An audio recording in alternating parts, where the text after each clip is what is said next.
네, 안녕하세요. 스페이스 크리에이터 제로투텐입니다. 네, 두 배속으로 들으시고 좀 더 크게 들으시면 잘 들리실 것 같고요. 네, 오늘은 제 저번 시간에 이어서 부천의 이야기를 좀 더 해보고자 합니다. 어제 저번 시간에 부천에 대한 전반적인 이야기를 한번 해드렸고요. 그래서 이번에는 제가 주말에 직접 다녀오면서 이렇게 파악한 내용들을 위주로 설명을 드리려고 합니다. 네, 죄송합니다. 부천의 천장이라고 부를 수 있는 중동 헬스테이트, 센트럴파크 푸르지오부터 서해선 연장으로 초대박 입지가 될 소사 3구역, 소사본 1-1구역을 직접 다녀본 얘기를 이제 해드리도록 하겠습니다. 어제 이제 부천시청역, 7호선 부천시청역에서부터 제가 시작을 했어요, 임장을. 그래서 여기 내리니까 익숙한 상가들이 쭉 나오는데, 제가 부천의 중동 상독은 몇 번 왔던 적이 있었는데, 그래서 그런지 좀 친근합니다. 그리고 이마트와 부천 안트스 센터까지 간단하게 보고 이제 부천의 대작이라고 할 수 있는 중동 헬스테이트 센트럴파크 푸르지오 아파트 쪽으로 천천히 걸어갔는데요. 중동 헬스테이트랑 센트럴파크 푸르지오로 오니까 이제 아까 봤던 상가들이랑은 또 다른 느낌의 상가가 있었는데요. 굉장히 깔끔하게 정리가 된 상가였고, 그리고 아파트 바로 아래에 위치해 있어가지고 1층으로 내려와서 문만 열면은 여러 생활 인프라를 즐길 수 있도록 다양한 업종들이 몰려 있었습니다. 헬스테이트 중동 옆에 있는 센트럴파크 푸르지오도 마찬가지였고, 이 문을 열자마자 이제 다양한 상가들이 딱 있어가지고 좀 즐길 수 있게 만들어져 있었는데, 이런 게 주상복합의 매력이 아닐까 싶었습니다. 장단점이 다 있겠죠. 어쨌든 이렇게 주거랑 상가랑 나름 명확하게 이게 분리를 한 것 같아서 상가 이용자들이 주거지로 들어올 수 없게 공간 설계도 잘 해둔 것 같았어요. 추가로 제가 현장 가기 전까지는 몰랐는데 헬스테이트 중동부터 줄릉동 센트럴파크 푸르지오 모두 이제 오피스텔 세대가 각각 한 50세대씩은 있더라고요. 각각 한 30평도 안 되는 소형 평형대라서 아파트랑 비교는 할 수 없지만 입지 측면에서는 좋기에 가격이 괜찮으면 하나의 대안으로 활용해봐도 좋을 것 같았습니다. 가격을 보면 헬스테이트 중동의 경우 84 타입이 한 10억 5천에서 14억 정도로 호가하고 있었고요. 그리고 방삼 화이 25평 아파텔이 7억 5천 정도 하는 모습을 보였는데 아직 실거래 단 가격은 없어 보였습니다. 그리고 다음으로 중동 센트럴파크 푸르지오의 경우에는 84 타입 기준으로 9억 6천에서 한 15억 정도 호가를 하고 있었고요. 최근 실거래가는 9억 후반에서 10억대 중후반이었습니다. 금매 위주로 거래가 되고 있는 것 같아요. 그리고 여기 중동 센트럴파크 푸르지오는 3룸에 화장실 2개 있는 그런 구조의 아파트가 아니라 방 2개에 화장실 1개 있는 투룸 아파트가 있었는데, 여기는 한 6억에서 7억대 호가를 하고 있었고, 실거래된 거는 작년 불장 21년도 불장에 7억 4,500까지 거래된 것이 있었는데, 이게 한 건이다 보니까 요거로 시세를 파악하기에는 좀 어려울 것 같아 보였습니다. 투룸이다 보니까 아무래도 위에 있었던 헬스테이트 중동보다는 3룸이었잖아, 거기는 또. 그래서 거기보다는 조금 더 낫지 않을까 싶었고요. 여기까지 이제 부천의 천장인 중동 푸르지오 헬스테이트라, 중동 헬스테이트랑 센트럴파크 푸르지오를 살펴봤는데요. 그래서 강남을 갈 수 있는 7호선을 5분 만에 탈 수 있는 역세권이면서 백화점, 병원, 공원 등의 생활 인프라가 잘 갖춰진 곳이라 부천에 거주하시는 분들은 모두 다 원할 만한 입지로 보였습니다. 센트럴파크 푸르지오의 경우에는 2022년도 초까지만 해도 거의 15억에 육박하는 거래가 되었는데, 최근에는 말씀드렸듯이 금매 위주로 한 9억 후반에서 10억 후반대로 거래되는 모습을 보이고 있습니다. 현재 15억 정도면은 강남 4구라고도 불리는 강동구의 고덕 아르테온, 그라시움도 살 수 있는 가격대라서 전체적으로 많이 조정된 모습일 듯 하네요. 그래서 그래도 부천의 대장 아파트의 천장을 봤으니까 이것을 기준 삼아서 이제 하나씩 좀 살펴보도록 하겠습니다. 제가 이제 버스를 타고 이제 롯데백화점 지나가지고 이렇게 아파트 창밖으로 이제 구축 아파트들을 쭉 봤는데, 이제 중상동 쪽은 또 이제 리모델링 호재가 있으니까 이런 데도 같이 한번 보시면은 좋을 것 같고요. 그리고 이제 쭉 와가지고 소사역 인근에 부천 재개발 지구들이 몰린 곳으로 도착을 했습니다. 소사역 주변으로는 뭐 소사 3구역, 그리고 소사 1-1구역, 소사본 1-1구역이죠. 해가지고 한 약 3,000세대 이상의 새 아파트가 될 지구들이 몰려 있는데요.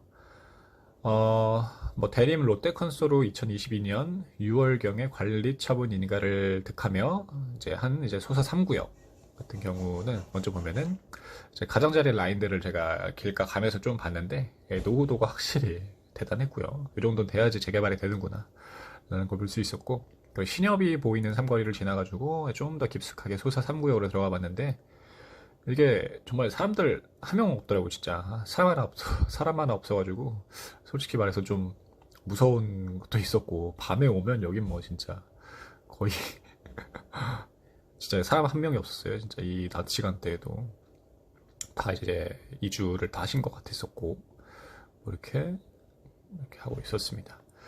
제가 이제 광명 뉴타운 갔을 때 그래도 사람은 조금 보였는데 소사 3구역은 진짜 개미 한 마리도 안 보였습니다. 좀 무섭긴 했는데 재개발 측면에서는 사업이 잘 추진되고 있다는 얘기이니까 다른 측면으로 보면은 좋을 것 같네요.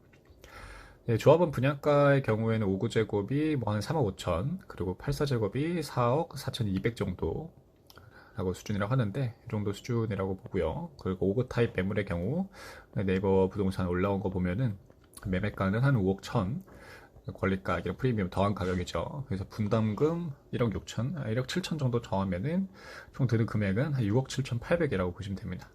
쉽게 말해서 6억 7,800 있으면은 이제 총 금액, 총으로 이제 이 정도 부으면 소사역에 있는 초역세권 5구 타입 아파트를 팔 수 있는 거죠. 대출 끼면은 뭐 실투자금은 뭐 한 4억 8,500 정도 된다는 거고요. 근데 요거는 이제 어떻게 보면 딱 간단하게만 나와 있는 건데, 요걸 좀 딥하게 들어간다고 보면은 이제 대한민국 재개발 재건축 지도 요거 내용을 제가 좀만 참고를 해보면, 이제 재개발 재건축에서 사용된 용어들이 있죠. 뭐 감정평가액부터 해가지고 여러 가지가 있는데, 하나씩 보면은 뭐 감정평가액은 현재 시점의 부동산 가치를 나타낸 값이고, 비례율은 재개발 재건축의 사업성을 나타내는 지표고, 이제 비례율 100% 이상은 좀 사업성이 좋다, 아래는 사업성이 나쁘다라고 보시면 될 것 같습니다. 그리고 종전 자산 평가액은 조합원들이 현 시점 보유한 총 감정 평가액이요. 감정 평가액을 다 더한 거죠.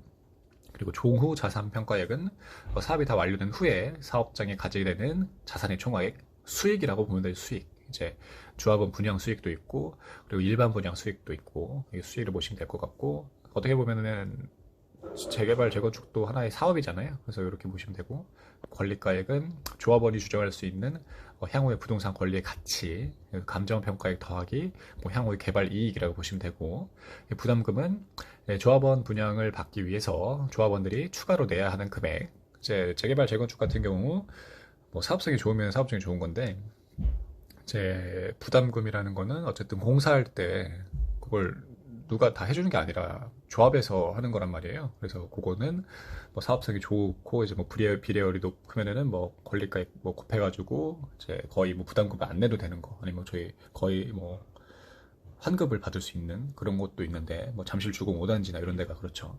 그런데 뭐 사업성이 조금 뭐 애매하거나 그렇게 되면은 부담금을 좀 많이 내줘야 될 수도 있다, 이렇게 보시면 될 것 같습니다. 그래서 뭐 비례율 같은 거를 보면은 그 계산 방법은 뭐 총수입 빼기 만약에 총지출, 아니 감정평가액 분의 총수입 빼기 총지출 곱하기 100인데, 이게 약간 좀 이게 잘못된 것 같네요. 이게 컴퓨터로 쓰다가 이제 모바일로 보면은 어쨌든 요거는 산식 한번 보시고요. 비례율. 그리고 권리가액은 감정평가액 곱하기 비례율이고, 부담금은 조합원 분양가 마이너스 권리가액이라고 보시면 될 것 같습니다. 그래서 간단하게 말 다시 해보면은, 매매가액 5.1억이라는 가격은 권리가액 2억 6,720만 원, 2억 6,720만 원에서 프리미엄 2억 4,280만 원을 더한 금액이 되는 거고, 권리가액인 2억 6,720만 원은 감정평가액이랑 비례율을 곱해서 나오는 금액인 거고요. 그리고 감정평가액과 비례율을 알아보려면 조합 사무실에 전화를 해봐야 될 것 같습니다. 나와 있진 않으니까요. 추정 분담금은 뭐 1억 6,800만 원이 나와 있는데, 조합원 분양가에서 4억 3,500이었죠. 그래서 권리가액 2억 6,720만 원을 뺀 가격입니다. 그래서 프리미엄 같은 거는 말 그대로 이 상품의 부가적인 가치를 뜻하는 거고요. 그래서 이런 식으로 이제 재개발, 재건축 같은 거는 약간 셈을 해서 이게 과연 어느 정도의 사업성이 나오는지 파악을 한 다음에 들어가야 된다라고 보시면 될 것 같습니다. 8사 타입 경우에는 뭐 매매가 4.8억, 그리고 뭐 분담금 3억 6천 1,200, 3억 6,120이죠. 이 정도를 보면은 총 금액은 약 8억 4천 정도 들어간다고 보면 될 것 같습니다.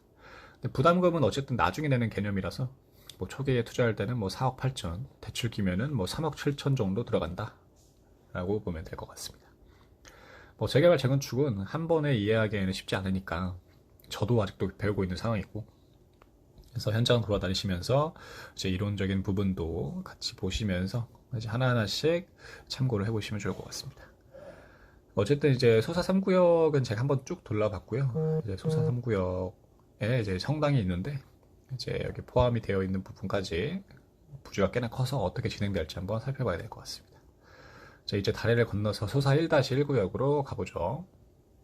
건너니 바로 주상복합 하나 공사하고 있었고요. 길 따라서 쭉 가니까 이렇게 소사본 1-1구역에 나왔습니다. 소사본 1-1구역은 2022년 4월경에 사업 시행 인가가 난 사업지고요. 약 1728세대가 들어올 곳이죠. 소사 3구역과는 달리 사람들이 좀 사는 느낌이었고요. 뒤쪽에 병원이 있어가지고 여긴 또 사업지에 해당이 안 돼서 나중에 새 아파트 지어지면 코앞에서 병원 인프라를 늘릴 수 있지 않을까 싶었습니다. 네이버 부동산에 올라온 매물들 보니까 권리가액, 프리미엄 부담금 등 자세한 정보가 올라와 있지는 않아가지고 정확하게는 제가 파악을 해보지 못했는데 대략적으로 이렇게 가격이 나와 있으니까 한번 보시면 좋을 것 같습니다. 이제 재개발 물건들의 기준이 되는 가격, 인근 단지도 한번 볼게요. 헬스테이트 소사역이죠. 여기도 한 2025년 정도 준공된 예정인데, 이제 현재는 분양권 전매를 하고 있고 8사 기준 뭐 8억에서 최고 11억까지 호가를 하고 있습니다. 그리고 뭐 한신더휴 299세대 20년도에 준공한 거죠. 26평이 한 5억 4천에서 8억 정도, 28평이 6억 5천에서 7억 2천 정도로 호가하고 있었고요. 저기 보이는 저기 타워 크레딧 뒤쪽으로 보이는 소사역 푸르지오 797세대 12년도 준공이죠. 8사 타입 기준 33평은 거의 7억에서 뭐 9억 7천 정도 호가하는 수준이고, 물론 추후에 소사 3구역이랑 소사본 1-1구역이 들어올 시점에는 연식 차이가 꽤나 나기 때문에 명확한 비교는 어렵겠지만, 뭐 헬스테이트 소사역이 뭐 분양권이 한 8억에서 11억 정도 호가가 있는 것을 기준으로 삼고, 8사 기준으로 총 매가가 한 8억 4천 정도 들어가는 소사 3구역 비교해서 의사 결정을 하시면 좋을 것 같습니다. 뭐가 좋고 나쁘다라는 거는 각자의 시간, 투자금, 대출 등 상황에 따라 다르니까 참고하신 뒤에 현장도 둘러보시면 좋을 것 같고요. 참고로 이런 그 분양권 같은 거 전매했을 때는 뭐 힐스테이트 소사역 분양권이 8억에서 11억 이렇게 호가가 나와 있잖아요. 이걸 한꺼번에 다 준다는 개념이 아니라 어쨌든 여기서 뭐 8억짜리를 뭐 전매를 한다고 치면은 뭐 전매 시에 한 10% 정도, 8억이면 한 8천만 원 정도 주고 이제 분양권을 매수하는 거죠. 이제 이후에 분양권을 매수한 다음에 뭐 중도금이랑 이제 잔금 이런 거는 본인들이 알아서 하는 거고, 이제 구매를 하신 분이 본인들이 알아서 대출을 받거나 본인 자금으로 마련한다거나 추후에 뭐 확장비나 이런 것도 뭐 옵션에 따라 가지고 본인이 할지 말지 뭐 이런 것도 다 정해져 있겠죠. 그것도 같이 보시면 될 것 같습니다. 요거는 뭐가 좋고 나쁘다라는 건 아니기 때문에 한번 보시면서 쭉 돌아보시면 될 것 같습니다. 여기까지 이제 부천의 천장부터, 그리고 부천에서 재개발로 좋아질 만한 구역들 이렇게 한번 살펴봤는데요. 도움이 되셨다면 아주 구독, 좋아요, 알림